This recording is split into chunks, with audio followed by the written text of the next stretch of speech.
नमस्कार दोस्तों, the art talk में आपका वेलकम है। दोस्तों, आज हम बात करेंगे दुनिया के सबसे बड़े, सबसे एंटरटेनिंग इंटरनेशनल जोक की, यानी हमारा परम पूजनीय पड़ोसी देश पाकिस्तान। जी हाँ, पिछले कुछ महीनों से पाकिस्तान के वजीर आजम शहबाज शरीफ और उनके परम प्रतापी army chief general Asim Munir पूरी दुनिया में ऐसे कॉलर खड़ी करके घूम रहे थे जैसे दुनिया के सबसे बड़े पीस ब्रोकर यही हों। दुनिया के सारे बड़े देशों के मसले जैसे यही हल करने वाले हैं। स्विट्जरलैंड के आलीशान होटलों में बैठकर कतर के साथ मिलकर इन्होंने अमेरिका और ईरान के बीच एक इस्लामाबाद मेमोरेंडम ऑफ अंडरस्टैंडिंग यानी MOU साइन करवाया था। बड़ी बड़ी बातें की जा रही थी कि पाकिस्तान ने दुनिया को तीसरे विश्व युद्ध से बचा लिया। पाकिस्तान की मीडिया तो ऐसे छाती पीट रही थी जैसे उन्हें नोबेल शांति पुरस्कार मिलने वाला हो। लेकिन कल रात क्या हुआ? सिर्फ 24 घंटे के अंदर पाकिस्तान का यह सो कॉल्ड पीस ड्रामा पूरी तरह से मटिया मेट हो गया, फुस हो गया, गुब्बारा फट गया। अमेरिका ने सीधे ईरान के बॉर्डर के अंदर घुसकर 80 से ज्यादा टारगेट्स पर ताबड़तोड़ मिसाइलें और बम बरसा दिए। और हमारा ग्लोबल शांति दूत पाकिस्तान बस कोने में बैठकर मुंह ताकता रह गया। आज की इस वीडियो में हम इस पूरे ड्रामे की परतें खोलेंगे कि कैसे पाकिस्तान की इंटरनेशनल बेइज्जती हुई।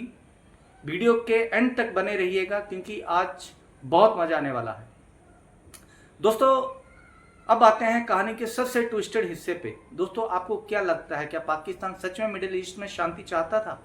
बिल्कुल नहीं। पाकिस्तान का इतिहास गवाह है, यह देश हमेशा से एक चीटर रहा है, एक नंबर का धोखेबाज देश है।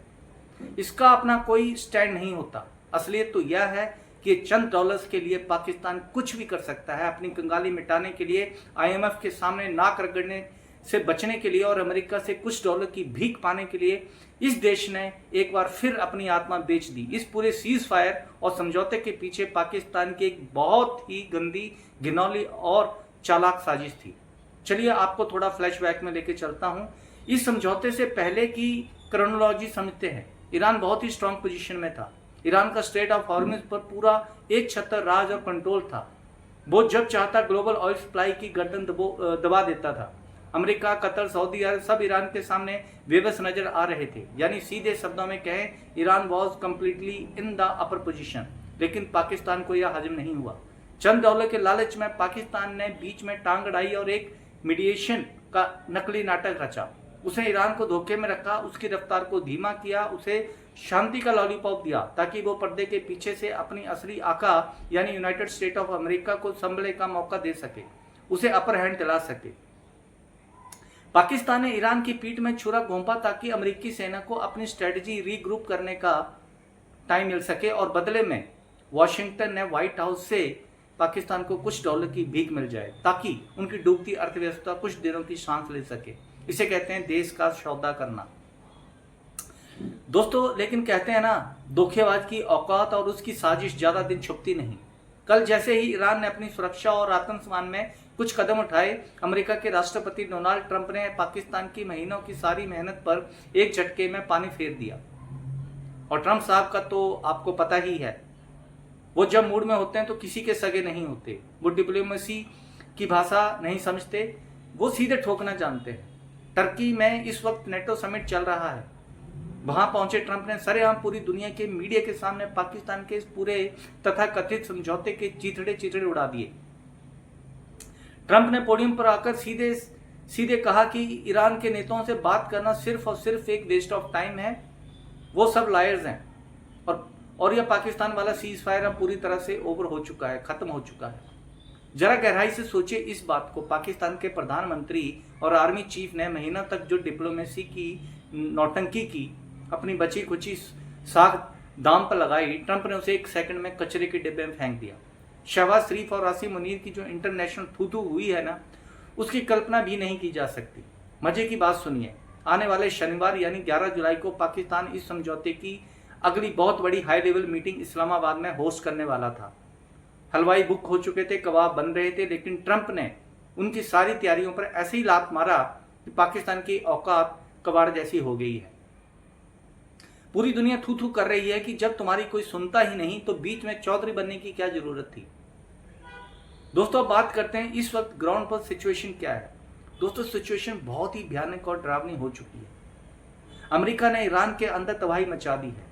सेंटकॉम के मुताबिक अमेरिकी एयरफोर्स और नेवी ने मिलकर ईरान के 60 से ज़्यादा फास्ट अटैक बोट्स को समुद्र में डुबो दिया है। ईरान के जितने भी तटीय इलाके हैं जैसे बंदर अब्बास, केसम आइलैंड, खरग आइलैंड, सिरिक, वहां अमेरिका ने चुन चुनकर air defence system, anti ship missile sites और कोस्टल रडार्स को पूरी तरह से न्यूट्रलाइज कर दिया है। आसमान में सिर्फ धुआं और आग की लपटें दिखाई दे रही हैं, लेकिन ईरान को भी आप कम मत समझिए। ईरान कोई पाकिस्तान नहीं जो सिर्फ धमकियां देगा। ईरान ने तुरंत पलटवार किया। ईरान की IRGC यानी इस्लामिक रेवोल्यूशनरी गार्ड कोर ने बिना कोई वक्त गंवाए सीधे बहरीन और कुवैत में मौजूद 85 अमेरिकी मिलिट्री इंस्टॉलेशन पर आत्मघाती ड्रोन्स और बैलिस्टिक मिसाइल की बौछार कर दी। इस वक्त बहरीन में एयर रेड सायरन लगातार गूंज रहे हैं और लोग बंकरों की तरफ भाग रहे हैं। कुवैत का अली अल सलेम एयरबेस अमेरिकी धमाकों और ईरान के पलटवार से दहल उठा है। इस भयंकर युद्ध का असर सीधे आपकी और हमारी जेब पर पड़ने वाला है, क्योंकि ग्लोबल ऑयल प्राइसेस रातों रात 6% से ज्यादा बढ़ चुके हैं और पूरी दुनिया के शेयर बाजार हिल गए हैं। और दोस्तों अब देखिए इस पूरी आग के बीच हमारे पड़ोसी देश का हाल। पाकिस्तान के डिप्टी PM इशाक डार अब भी एक कोने में दुबक कर बैठे हैं, रो रहे हैं और गिड़गिड़ाते हुए बयान दे रहे हैं, प्लीज दोनों देश डायलॉग कर लो, प्लीज बैठ के बात कर लो वरना बड़ी तबाही हो जाएगी। अरे भाई इशाक डार साहब, जब दोनों तरफ से आसमान से मिसाइलें बरस रही हों, फाइटर जेट्स उड़ रहे हों, तो तुम्हारी ये भीख मांगने वाली आवाज सुनेगा कौन? तुम्हारे अपने देश में खाने के लाले पड़े हैं, आटा दाल मिल नहीं रहा, भीख मांगने के दिन है तो चुपचाप भीख मांग लो ना। बीच में ग्लोबल लीडर बनने की क्या जरूरत थी? कहानी यहीं खत्म नहीं होती दोस्तों। डोनाल्ड ट्रंप का गुस्सा अभी भी शांत नहीं हुआ है। उन्होंने तुर्की से सीधे लाइव आकर धमकी दे दी है कि वो आज रात फिर से ईरान पर इससे भी बड़ी और खतरनाक हैवी बॉम्बिंग करने वाले हैं। ट्रंप के शब्द थे, we are probably going to hit them hard again tonight, यानी आज रात ईरान पर दोबारा बम बरसेंगे। इस पूरे घटनाक्रम ने एक बात तो पूरी तरह साफ कर दी है कि दुनिया के नक्शे पर पाकिस्तान की औकात एक मामूली मोहरे से ज्यादा कुछ नहीं है, जिसे अमेरिका जब चाहे इस्तेमाल करता है और जब काम निकल जाता है तो थूक कर फेंक देता है। आपको क्या लगता है दोस्तों, क्या अमेरिका आज रात सच में ईरान को पूरी तरह तबाह कर देगा? क्या पाकिस्तान को अमेरिका से वो चंद डॉलर मिलेंगे जिसके लिए उसने ये सारा प्रपंच रचा था? अपनी राय नीचे कमेंट सेक्शन में जरूर लिखिए। वीडियो अगर इंफॉर्मेटिव लगी हो और मजा आया हो तो इसे लाइक और शेयर दबा के ठोकिए। चैनल को सब्सक्राइब करना मत भूलना। मिलते हैं अगले वीडियो में। Thank you very much. जय हिंद।